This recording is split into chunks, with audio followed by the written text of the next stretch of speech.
Halo sobat penerbangan, jumpa lagi di channel Skeleton Official. Video kali ini kita akan melihat helikopter super keren Bell 407.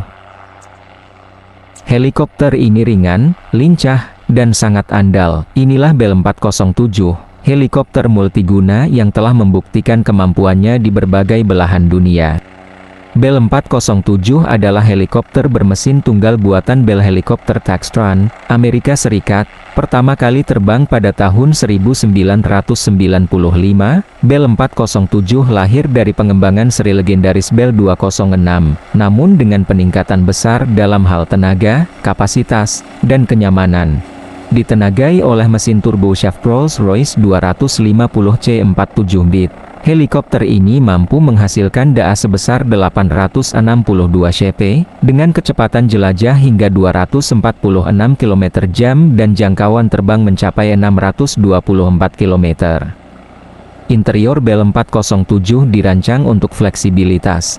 Dengan kapasitas 6 penumpang plus 1 pilot, helikopter ini bisa digunakan untuk VIP transport, evakuasi medis, patroli udara, hingga pemantauan hutan dan jaringan pipa.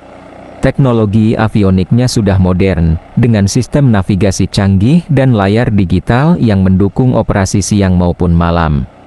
Apa yang membuat Bell 407 istimewa? Stabilitas tinggi, sistem rotor utama 4 bilah membuat terbang lebih halus dan minim getaran.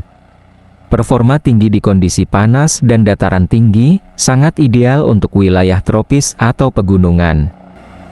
Biaya operasional efisien, dikenal hemat bahan bakar dan perawatan yang relatif mudah. Serbaguna, bisa dipasang tandu medis, kamera udara, atau kursi VIP mewah sesuai kebutuhan pelanggan. Helikopter ini telah digunakan oleh banyak pihak mulai dari kepolisian, tim SAR, perusahaan minyak dan gas, hingga pengusaha pribadi. Bahkan, beberapa militer dunia juga mengandalkannya untuk misi pengawasan dan transportasi ringan. Dengan desain elegan, performa tangguh, dan fleksibilitas luar biasa, Bell 407 bukan hanya sebuah helikopter tapi solusi udara yang bisa diandalkan untuk berbagai misi. Terima kasih telah menonton video ini, semoga menambah wawasan sobat penerbangan. Kira-kira setelah ini kita bahas apa lagi ya? Sobat punya saran, tinggalkan di kolom komentar.